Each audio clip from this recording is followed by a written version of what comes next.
Hi everyone. So let's have a look at the ideas behind a pre-solve phase in a MIP solver. So pre-solving are basically techniques that are cheap computationally to some extent, and they can be applied before you actually try to solve the mixed integer program, with the main objective to reduce problem size. And that can be done, for example, by fixing variable values or eliminating redundant constraints. We'll see an example of what we mean by fixing variables, but you can think of if the problem can be processed in a way that you can figure out the value of a variable that can then be fixed. Sometimes you can also strengthen the LP relaxation by means of generating valid inequalities. These typically associated with bounds that can be tightened or coefficients that can be modified to make the constraint tighter. Or you can somehow exploit integrality as a means to improve formulation. So that's also another possibility. Because you know that your variables are supposed to be integer, you can use that to somehow try to improve the formulation of the problem. So just to give you a few examples, it typically relies on this notion of pre-solving techniques typically rely on this notion of constraint activity. So consider our constraint, define it like so, and then let's assume that we know lower and upper bounds for our variables. That's why it's very important if and whenever possible to define bounds for your variables. Because once you have these bounds, then you can define these minimum and maximum activities, which are simply a trivial calculation to see how large or how small this left-hand side can be. So for example, we can define the minimum activity alpha min as simply looking at this term, and for whatever is positive, you replace with the lower bound, and whatever is negative, you replace with the upper bound. So that is going to give you the absolute minimum value this thing can take. Likewise, you can also define a maximum activity. So in this case, what you'll be doing is the other way around, right? For everything that is positive, you put the upper bound, and everything that is negative, you put the lower bound, and then you're going to obtain the maximum possible value this thing can achieve. And then once you have that information at hand, you can start thinking about structures of the problem. So, for example, you can detect infeasibilities, you can detect redundancy with those. So if you notice that the constraint, there is a constraint for which the minimum activity is already greater than B, then that problem is infeasible. No need to solve, just return. If you have a max that is strictly less or equal than the B, so you have a maximum activity that is less or equal than B, then that constraint is redundant. It's going to be always satisfied, so it can be removed. So this is one way to show how constraints can be removed. The notion of bound tightening kind of follows the same logic. So just for the sake of the simplicity here, let's just assume that the A's are all positive. So basically, notice that we can do this trick. Just pick that component, and then subtract and add again. Right? And this condition would only be satisfied if, we can do a bit of manipulation here, basically move that stuff to the other side and then divide by A. And then you get something that looks like this. No magic here or anything. But you know that this has to hold for whatever that can be put in here. So it also has to hold when this is in the minimum activity. And you can see and this is also replaced with a lower bound because we're presuming the AJ is non-negative.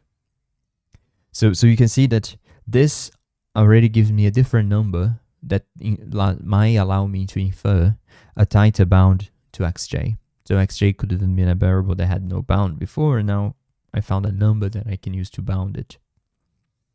And of course, if it is so that you already know a lower bound for that variable that happens to match this number, then this variable can be fixed in that value.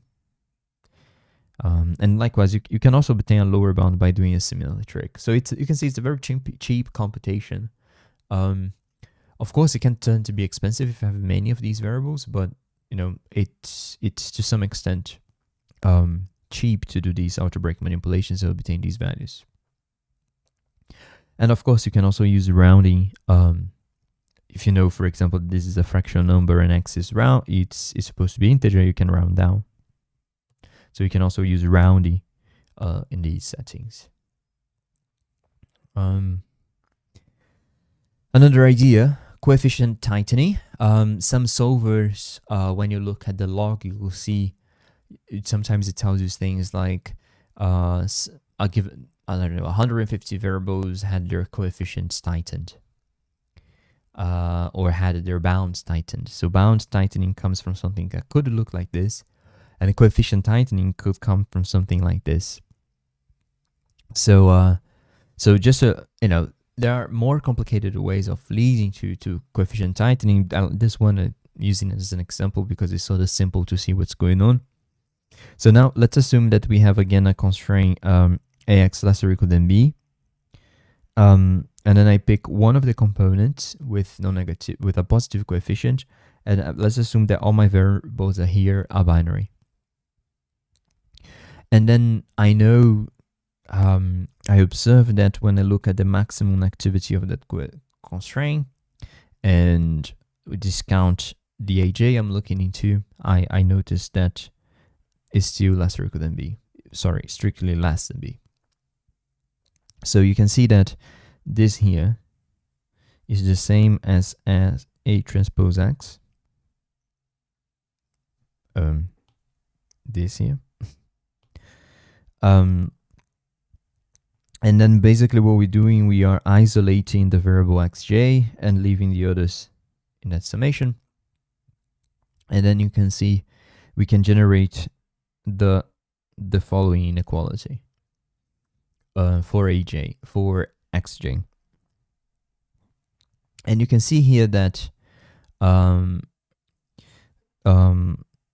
this term here is simply coming from the fact that if you move this to the other side and that to that side, you can see that this is strictly less than aj. So you will have, if you replace aj with this, this is strictly less than this, and that's how you get this one there. And then to get this right hand side like it is, you just have to think about the easiest thing is just think about the cases where x is 0 and then x is 1. Because if x is 0, all of them, then what you get is that this is greater than or equal than 0, which you know because this is basically summing all the aj's and you're discounting one of them, with that being negative. That's the case. That comes from the definition, really. And now if you make all x as 1, then you can see that what you get is that you get a max minus b summed with all these a's is less or equal than a max minus aj. So if you move that back there, these two cancel out, and move that to the other side, you're just recovering the sum of a's less or equal than b. So that's kind of a way of showing how this works. Right? So that's one idea that you can add to make the coefficients of the constraint tighter.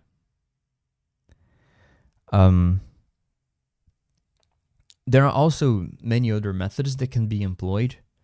For example, you can try to search for parallel rows and parallel columns and try to merge them. It means that you have redundant constraints and redundant variables, so you can make them one. You can test for domination of selected constraints. Of course, if you were to look at all possible pairs for all the constraints you have, that would very quickly become untractable.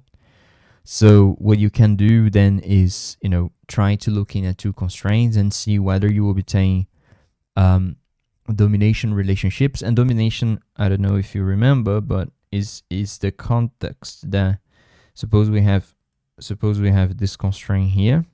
So this is A1 transpose X. And then you have another constraint, I don't know, something like that, A2 transpose X. And you can clearly see that there is nothing that A2 is removing as the feasible region, assuming that we are on this first quadrant here. There is nothing that, assuming that both of these constraints are looking this way as well, that this constraint is removing, that it hasn't been removed by this constraint. So we say that A1 dominates A2. So if you do a domination test and notice that A1 dominates A2, then you can remove A2 as a redundant constraint.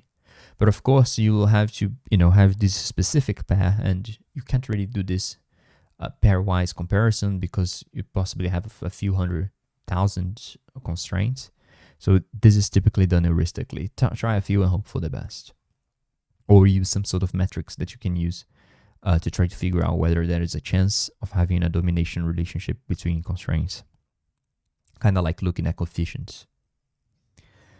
So you can also do something called click merging. So these constraints, they're typically called clicks.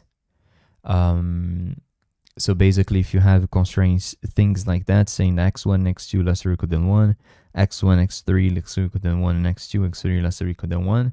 So you can see that they form a perfect loop, if you think.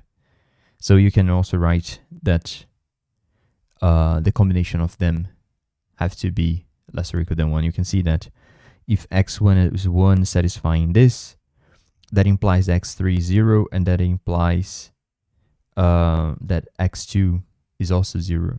Sorry, if x1 is 1, so x2 has to be 0, and x3 has to be 0, and so on and so forth. So that's why you can write this constraint. I don't know what this is. It shouldn't be there. There you go. All right. So you merging constraints.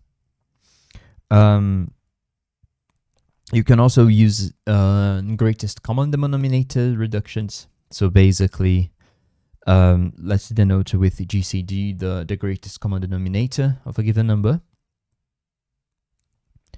Then you know that you can, if you have, you can normalize constraints using the greatest common denominator of A.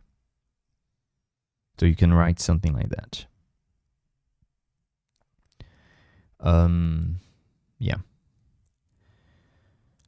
What else?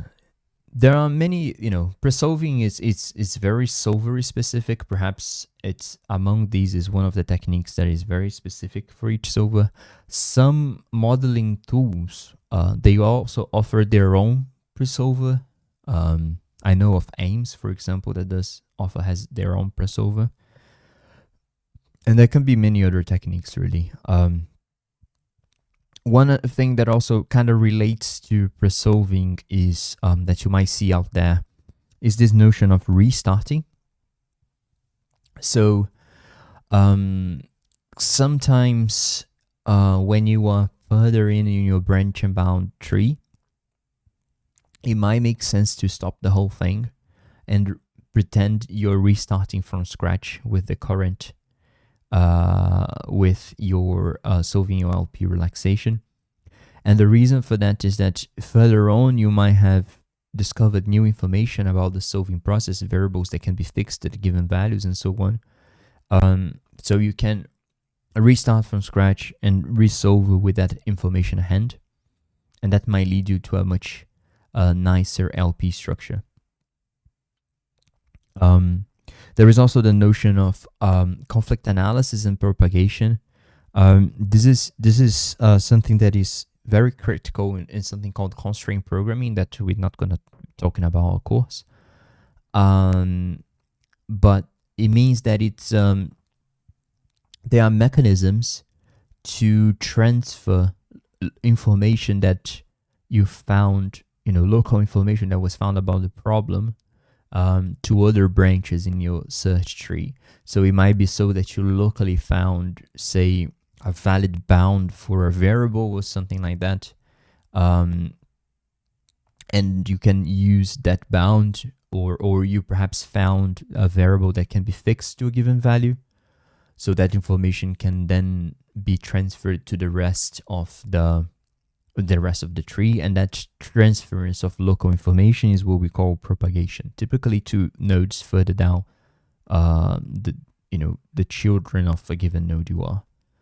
And conflict analysis is associated with the idea that how this new found information can be used to find, say, infeasible branches. All right. So this is just some general ideas of what entails to do pre-solving. You can see it's a collection of techniques, and how much they are implied, and how much energy or computational resources expending pre-solving. It's typically configurable in your solver, so you can tell how much you want it to do in terms of pre-solving. But yeah, I hope that served as a good give you a general idea of what Presolving is and how it can help. So in the next video, we'll look into the notion of cut generation. So see you then. Bye-bye.